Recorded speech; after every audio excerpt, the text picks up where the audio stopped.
Can you hear me now, Jim? Am I on? Can you hear me now? Good morning. I'm Kurtis, and I'm standing in for David again. He's be back from Africa this afternoon. He's been on a missions trip there to the college, and has been. I think he'll be glad to get back. He's been run pretty thin over there. But I want to thank y'all for the opportunity to teach. Today's title is Church, Can You Hear Me Now? It reminds me of that commercial we used to hear where the guy would say, "Can you hear me now? Can you hear me now? Church, can you hear me now?" I want to pick up where I finished last week's teaching titled Living with the Wrong Prepositions. Each one of us, as we talked about last week, will take a different road to the revelation of sonship. All things you experience in your life, from the day that you were born to the day that you die, have and will continue to push you to spiritual birth. And once spiritually born again, every event in your life, every crisis and adversity will push you through the process of realizing your spiritual sonship till you reach a perfect and complete spiritual son of God. If you remember, this series began with the teaching on Romans 8, chapter 8. And I want to borrow a verse from that right now. Romans 8:18. For I consider that the sufferings of this present time are not worthy to be compared with the glory which shall be revealed in us. Every event in your life fulfills the good purpose of God to conform you to the image of His Son, which is the exact image of God your Father. The personal crisis that you experience to reach this end is not as important as the end itself. The realization of who God spiritually birthed you to be and the glory which shall be received in you, that is the end. James 1, 2 through 4. James writes, "My brethren, count it all joy when you fall into various trials." Taking that from the Greek lexicon, that's adversity, calamity, affliction, troubles. I refer to it as crisis. Count it all joy when you fall into various trials, knowing that the testing of your faith produces patience. But let patience have its perfect work, that you may be perfect and complete, lacking nothing. That you may be perfect and complete, a mature spiritual son, a mature inner man. Today, there is a quiet voice in the church that is revealing God's hidden mystery of spiritually birthed sons. It's a still, small, quiet voice. Sons with His exact identity and essence. It is a voice that requires an ear to hear. A voice speaking the revelation of spiritual sonship. But there is a day coming when that voice will become the sound of thunder that shakes the foundation of every believer. It will shake the unstable foundations of your personal identities and challenge every shallow religious belief you have. That shaking will bring down every identity that is not of God the Father's. Like the clothes you wear, your worldly identities will unravel, leaving you naked. For the earnest expectation of creation eagerly awaits for the revealing of the sons of God. But before God's spiritual sons can be revealed and manifested to creation, this sonship must first be revealed to the sons themselves. James tells us that trials and adversity, life's crisis, produce their perfect work, making you a mature spiritual man, maturing your spiritual inner man and the spiritual son. This revelation of sonship has begun as a whisper, but believers cannot hear it because they are not listening. They have grown living in the identities of their flesh. He has simply become God during their personal crisis. I enjoy asking believers, what is the number of God? I get many answers. The first, number 1. God is number 1. God is 1. That's the number of God. That means unity of God. Some say 3. The Trinity. Trinity, or number 3, is used 467 times in the Bible. Others say 7. 7 is for spiritual perfection. 7 is used 735 times in the Bible. And we are told in a May 2014 Yahoo News article that 7 is God's favorite number. And I know that must be true because I read it on the internet.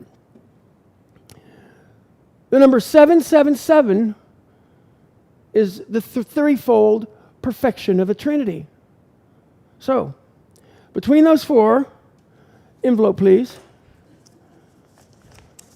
the number of God is 7. That's the number of God. Everyone concurs. The number of God and his favorite number is 7. But I don't believe that. I believe the number of God in America is 911. It's 999 in the UK, 112 in Ghana. God's favorite number in South Africa is 10111. In Australia, it's 000. We have an emergency God. We don't need to talk to him unless everything is falling apart. We don't need a God with an everything is good number. We dial God in our trials and crisis and when we are going through life's dissonance. In crisis, God has our full attention. A lot of these YouTube messages are standalone, so let me once again subject y'all to, let's see, where did I go back up here? I got it, Jim. Let me once again subject y'all to the story of the lab students and the grasshopper. I know, right? 2 students were instructed to dissect a live grasshopper and record their observations. To establish a baseline, they started by poking the grasshopper and telling it to jump. They recorded that grasshopper can jump 30 inches, which is actually true. After cutting off one of the grasshopper's legs, back legs, they once again poked the grasshopper and instructed it to jump. Now documenting with one leg removed, the grasshopper jumped to 15 inches. After cutting off the other back leg, the students poked the grasshopper, telling it to jump. After repeatedly telling the grasshopper to jump, the students wrote, with both legs removed, the grasshopper becomes deaf. A person will not eat until they are hungry. They will not drink until they are thirsty. And to the opposite of that grasshopper, they will not listen until there is personal crisis. Let me repeat. A person will not eat until they are hungry. They will not drink until they are thirsty. And they will not listen until there's personal crisis. Without listening, you cannot receive. Without receiving, you cannot become. Let me be specific. Life has to get up close and personal. Life only gets our attention when it's personal.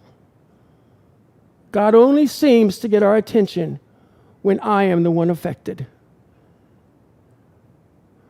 There's a direct relationship between our needs and our ability to listen and receive.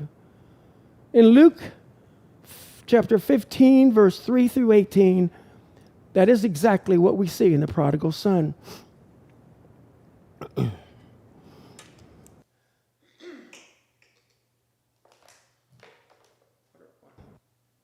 Water break.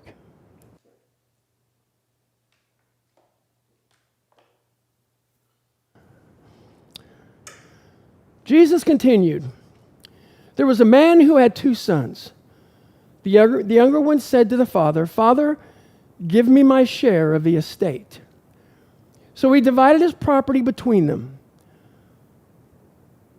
Not long after, the younger son got together all he had, set off for a distant country, and there squandered his wealth in wild living.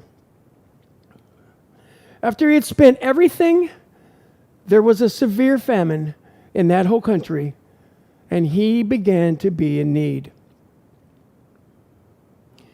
There was a severe famine, and he began to be in need. So he went and hired himself out to a citizen of that country, who sent him to the fields to feed pigs. He longed to fill his stomach with the pods that the pigs were eating, but no one gave him anything. When he had come to his senses, he said, How many of my father's hired servants have food to spare? And here I am starving to death. I will set out and go back to my father and say to him, Father, I have sinned against heaven and against you. We are told that there's a famine in the land, but the famine was just front page news until the prodigal son himself was in need and hungry. And it's just like us. It's just news until it affects you. And then it becomes personal. His crisis turned him from his arrogance to introspection. He then, and only then, could begin to honestly examine his thoughts and actions. Without crisis in your life, there is neither self-introspection nor the realization of your need. Without an awareness of your need, you cannot receive. Until then, all's good. I'm going to tell you about a city that was established before the Roman Empire and 260 years before Christ. It has its roots in the Old Testament, 260 years before Christ. It's a city of 80,000 people that was built upon the Lycus River in 261 BC. The city was 11 miles west of ancient Colossae and 99 miles east of Ephesus.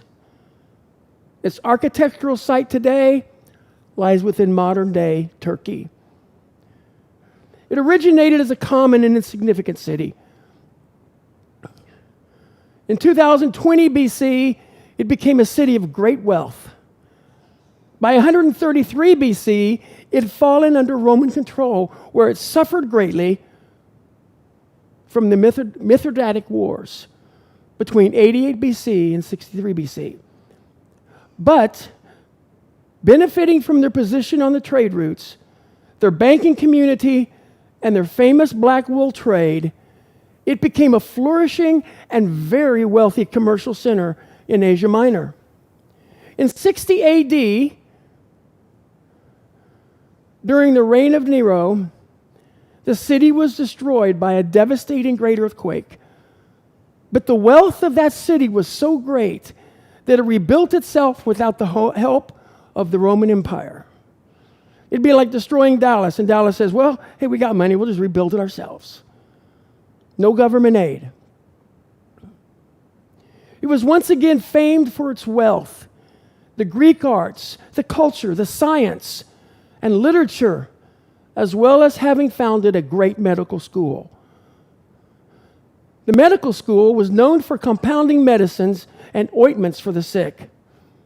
They were specifically known for their eye salve, made from local compounds. They minted their own coins and were declared a free city by Rome, as the chief city of a Roman coventus. Many of its inhabitants were Jewish, whose ancestors had been transported from Babylonia,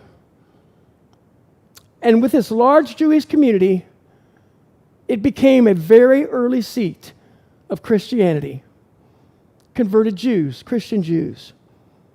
They were mentioned by Paul in his letter to the Colossians and his first letter to Timothy.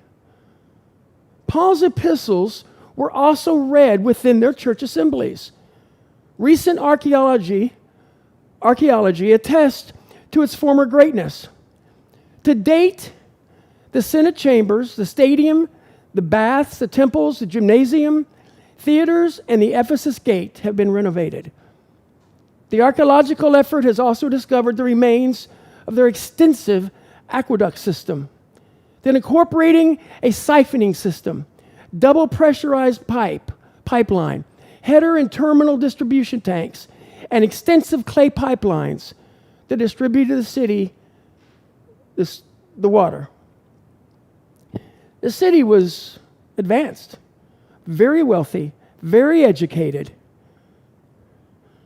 Located about 6 miles away was a grouping of hot springs that traveled toward the city. Also flowing into the city from nearby Colossae were cold springs. These sources were high in minerals, arrived warm, and caused significant problems with calcification in the aqueduct. The water was unquestionably hard, calcium and magnesium rich, warm and distasteful. But despite its distasteful water, the city was magnificent, independently wealthy, educated in the sciences and the arts, and a seat of Roman politics. The city also had an assembly of believers that was established by the apostleship of Paul. It was a city that proclaimed its greatness for 754 years before it was permanently destroyed by a great earthquake in 494 AD. It literally was started and ended before and after the Roman Empire. But despite all its wealth, all its fame, all its power and culture, the city lives in history for one reason. Revelations 3:14 through 32. And to the angel of the church of the Laodiceans, write, these things says the Amen, the faithful and the true witness, the beginning of the creation of God. I know your works, that like your water, you are neither hot nor cold. I wish you were cold or hot. So then, because you are lukewarm and neither cold nor hot, I will vomit you out of my mouth. Because you say, I'm rich, and become wealthy, and have need of nothing, and do not know that you are wretched, miserable, poor, blind, and naked. I counsel you to buy from me gold, refined in the fire, that you may be rich, and white garments that you may be clothed, that the shame of your nakedness may not be revealed. And anoint your eyes with eye salve, that you may see. As many as I love, I rebuke and chasten. Therefore be zealous and repent. Behold, I stand at the door and knock. If anyone hears my voice and opens the door, I will come into him and dine with him, and he with me. To him who overcomes, I will grant to sit with me on my throne, as I also overcame and sat down with my Father on his throne. He who has an ear, let him hear what the Spirit says to the churches. Now, how many of you knew when I was reading that that was Laodicea? Anybody? Dwight did. I'm sure David did. But I wanted to get into the history of Laodicea so that this passage in Revelation would make sense. Because the Spirit used what they knew. You were lukewarm like your water. That water was horrible. It came in hot from one beginning. By the time it left the hot springs, it was hot. By the time it got to Laodicea, it was warm. The cold springs came. By the time it got to Laodicea, it was warm. It was distasteful. And God said, because I know that, you are neither hot or cold, and I will vomit you out of my mouth. They were also the center of great wealth. And he says, you're naked. And you're poor. They were the center of a great medical eye salve. And he said, anoint your eyes with eye salve that you may see. This meant something to them. This was specifically just pointing to their identity. The city of Laodicea was positioned on the trade routes between Colossae and Ephesus. The church of Laodicea was built on the foundation of Christ and the apostolic ministry of Paul, having shared the same apostolic epistles written to the surrounding churches. But as one apologetics and church historian writes, Jesus' instructions to the 7 churches in the book of Revelation can be broken down to instructions to the good, the bad, and the ugly. Using that description, Laodicea was the ugliest of the 7 churches, suffering the strongest rebuke from Christ. For the Laodicean believers were neither cold nor hot, but rather lukewarm, just like their distasteful water. There was nothing in their spiritual life that separated them from the world. Their identity was inseparable from the world around them. The believers in the church of Laodicea were spiritually birthed, but they were outwardly conformed to the world. They were not transformed by the renewing of their mind to their spiritual identity. Simply, they lived the identities of their flesh. Does that bring up a verse that we remember in Romans 12:2? And do not be conformed. Do not change to be like this world. This is the Greek word this is not the Greek word we see in Romans 8:20 and 29 for inwardly conformed to the image of God, to the image of the Son.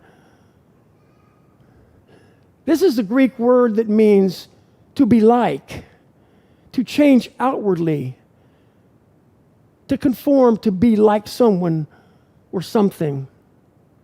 So do not be conformed to this world, Laodicea, but be transformed, be exchanged by the renewing of your mind, that you may prove what is that good and acceptable and perfect will of God.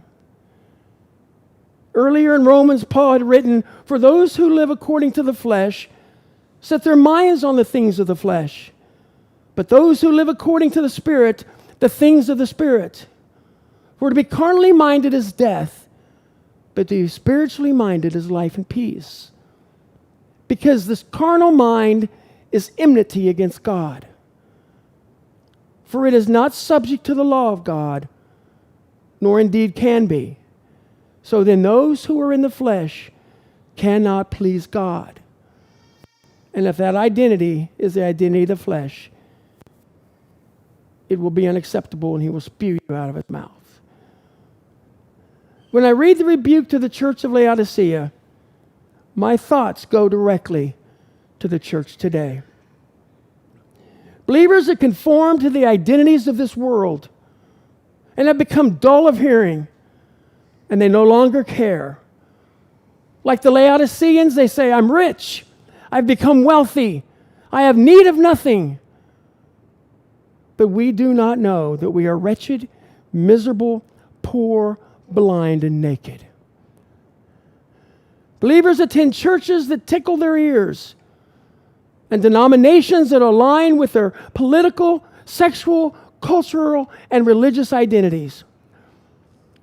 Furthermore, the church has been defiled by its political alliances and has exchanged the truth of spiritual birth for mere religion.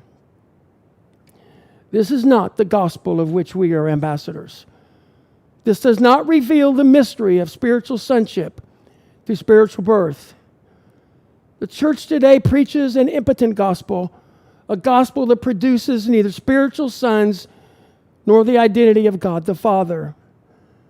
How can you not read the rebuke to the Laodiceans and not see the church today?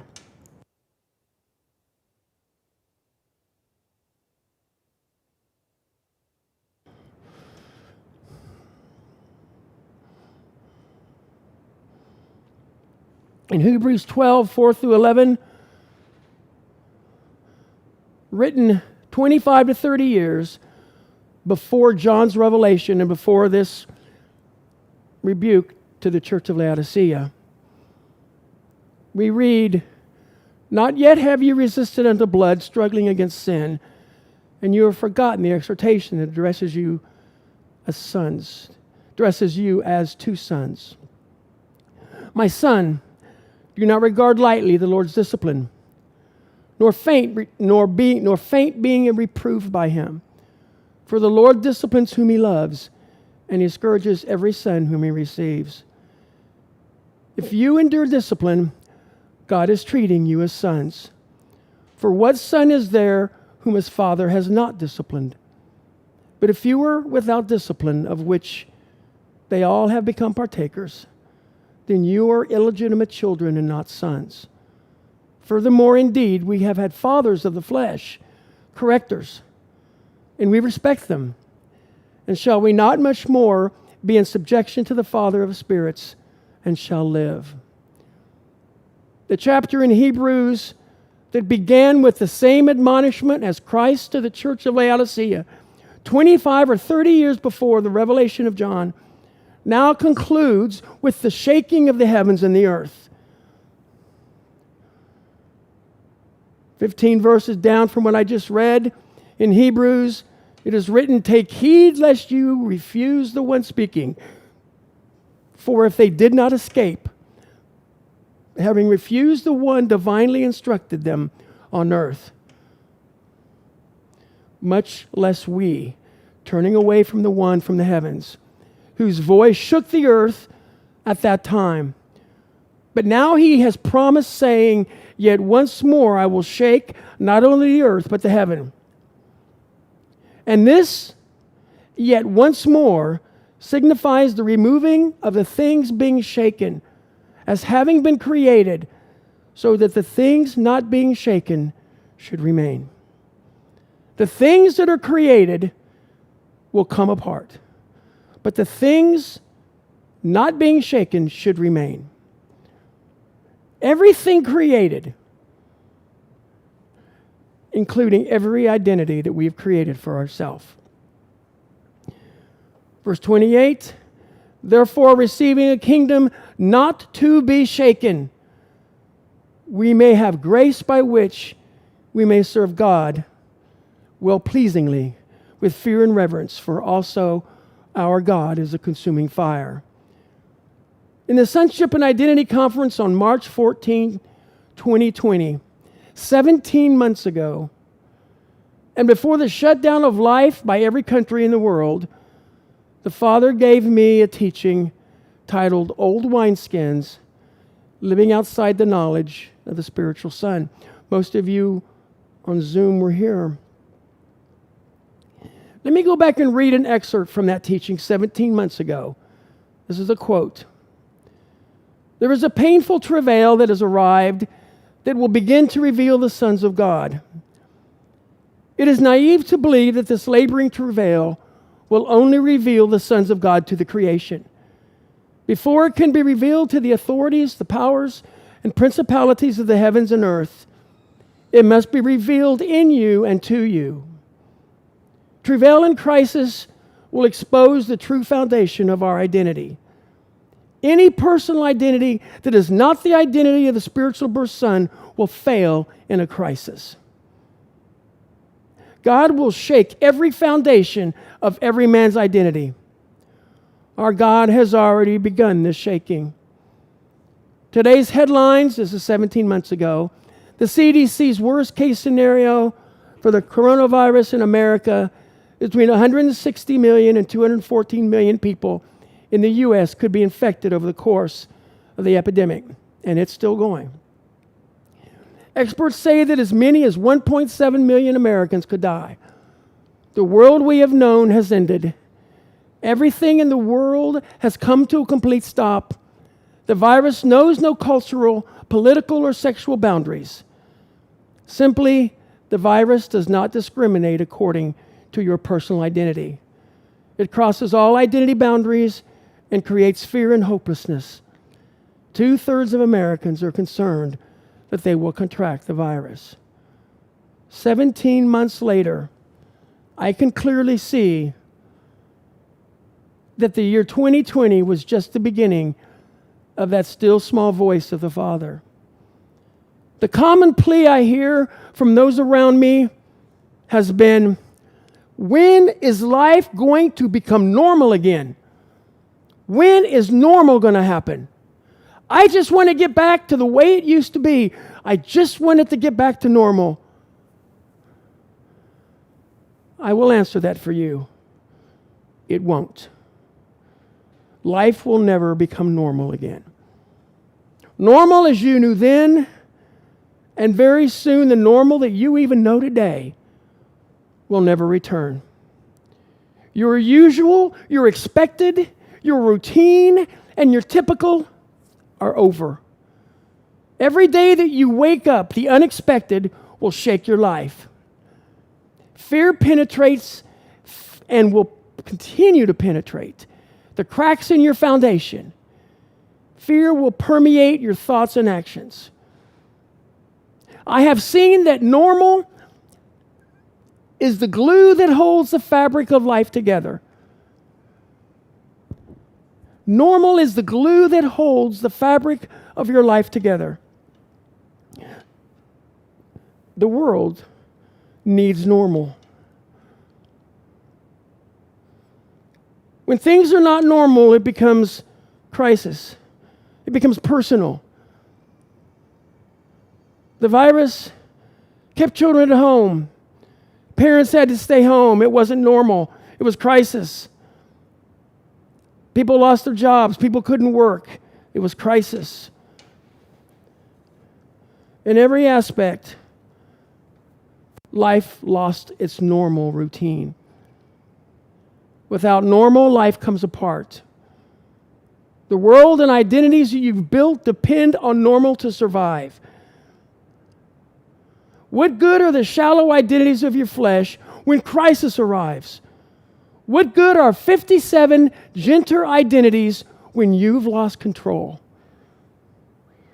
Crisis has a way of making things that you thought important become unimportant.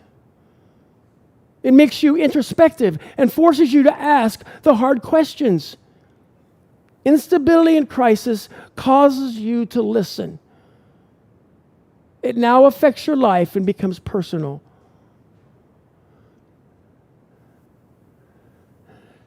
Attention, church. Every identity that you've created will be shaken and fail God's rebuke and chastening. The only identity that can and will survive is the identity of God's spiritually birthed sons. For the identity of those spiritual sons, which is his exact identity, is eternal and absolute. The identity of the spiritual sons is unshakable and impermeable to fear. In Colossians 1:15 through 17, we read, "The Son is the image of the invisible God, the firstborn of all creation. For in him all things were created, things in heaven and on earth, visible and invisible, whether thrones or powers or rulers of authorities. All things have been created through him and for him, and to those sons he is before all things, and in him all things hold together. That's the difference. The world needs normal. Spiritual sons. What holds all things together is Christ. Is your spiritual birth and identity of the invisible God. That's why we won't be shaken. That's why the church, when it begins to realize who they are, who they've been birthed to be, that's why they won't be shaken. Is because he holds all things together. We don't need normal. We don't need to see from the outside in, because sons see from the inside out. He holds all things together for us.